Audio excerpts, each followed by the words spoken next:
Hello everyone and welcome back. We are working with the cut cardstock papers today, and I am going to show you a really easy project using the pop tone papers from cut cardstock.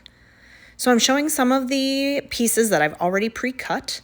I am using the basis navy paper from cut cardstock and just going to be cutting those into strips 2 inches wide by 8.5 inches and stapling them together at the end. This one is going to be the Sweet Tooth Pop Tone White, also stapling those pieces at the end, cut by 2 by 8.5, and then the Wild Cherry Pop Tone paper. What you'll need next is a cardboard ring. Now I have purchased this one online because it has a sticky back, and this one just helps me hold my papers into place. But you can add glue or just cut your own cardboard ring if you want. They do not actually show up in the wreath, so that's absolutely fine if you want to cut your own. You could even cut it out of some really thick cut cardstock paper if you wanted. And then we're just going to pick a spot and start sticking them down onto the cardboard ring. Now, these will not hold indefinitely, so I am stapling them. The sticky back just helps me hold them in place while I decide where I want to lay them. And what you're going to do is start layering. I'm starting with the basis navy paper and just layering the loops one over another. What I'm actually doing here, what I decided to do is tuck it in to the inner loop. So if you noticed, I put the inner loop in first, and then the second loop I just tuck it underneath and staple it to my cardboard ring. And then just keep following that pattern all the way around with your colors. We're going to start with the basis navy, and we're going to go about 1/3 of the way around on the wreath. Once again, just tuck it in underneath in the loops, and then keep layering, keep following the pattern, turning slightly as you go, stapling them along the way. And the cool thing is the staples don't show in a project like this, but it'll hold really, really nicely even if you want to store it a little bit later. Just keep tucking those in and stapling all the way around till you get about 1/3 of the way around with one color. And then you're going to choose a different color. And so this one is going to be the Pop Tone Wild Cherry Red, cut in the same size strips and already pre-stapled. Keep following the pattern around. You can shift it around. That's what I love about the sticky back cardboard ring, so that it can move if it need to. And don't worry if it's not perfect, that's okay, or if the folds are showing too, that's okay, because when everything's layered in, it's gonna look perfect, promise you. All right, and we're almost done with the red. Go another 1/3 of the way around until you're out of loops, and keep applying. And I used about 10 loops per color, so that's the Wild Cherry Red. And now finally we're gonna add the Sweet Tooth Pop Tone paper in white, and finish out the loops. Keep following the pattern.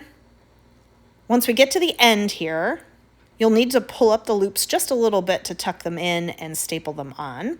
You can also flip the ring over and staple from the back if you don't get the staples just exactly where you need them, or if they fall out. But it's really nice to use the stapler because it actually holds it really, really tight. Here towards the end gets just a little bit tight. Just have to lift those loops up. Make sure you go back and staple if you missed one, and double check your work. And here's the final loops. We just tuck those in under the basis navy blue and do a final staple, and we are set with our ring. And it is such an easy project. It literally comes together in about 5 minutes. So we'll staple that one on. All right, there we go. Now we've got our wreath. So the next thing that you're going to do is take a die cut, preferably a star shape if you have it, and cut yourself some of the Sweet Tooth Pop Tone White paper in a large star. I wasn't quite sure what size I needed, so I chose my large star. I ended up only using 2 of these, but just to be safe, I cut an extra one in case I messed up. And then I'm going to use a scoring board and a scoring tool and create fold lines about a midway down on each of the 5 points of the star. And these create nice firm creases in the star so that I can fold them in, and we're going to get a 3D effect going on with these stars. So once you have those folds, start folding on the fold line all the way around your star. And what you'll notice is it actually gives a really popped up look on the star. Isn't that cool? That is so cool, and it looks really 3D. So go ahead and fold the rest of those.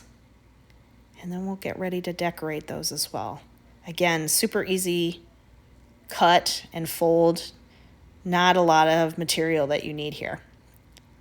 Okay, we are all folded. There we go. And so now what I'm going to do, I'm going to add a little bit of color. And so I'm just using an acrylic paint and sort of a robin's egg blue, if you will, with just a little extra water added. And I've grabbed an old toothbrush, just mix the water and the paint together to get more of a wet look to my paint. And I'm going to spray this onto my star to give it a speckled look. So make sure you mix it properly there and lay something down so that you can catch the overspray. And then I just run my finger over the toothbrush and start adding some speckled look to my stars. And this is the coolest way to look like, give it sort of a flecked look, if you will. Spray down my stars here. And then I'm going to do the same with my red, add a little bit of water again and go back over and speckle.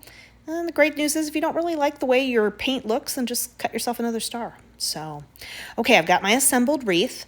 What I did off camera here is actually thread through some twine in the back to be able to hold my wreath up, deciding where I want my top to be. I decided to put the blue in the upper left-hand corner, just like an American flag. And then I'm just taking on the edges here, just a light coating of tacky glue across all the edges that I think will probably touch the wreath.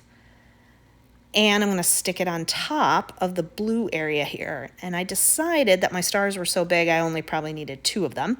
So I will stick that down. And I did let this dry for about a half hour just to make sure those stuck down really well. Went back over it and added a little bit more glue. And so I'm going to add this one last star. So cute. I love it. And this again is that Sweet Tooth White. And just lay those down and let it dry for a little bit. And now I have my cute little wreath. I can hang it on the wall, or I can even put a candle or a candy dish in the middle. Such an easy project for those patriotic holidays. Thanks for joining me today. I hope you enjoyed this project. Come give us a follow at Cut Cardstock. We'll see you next time.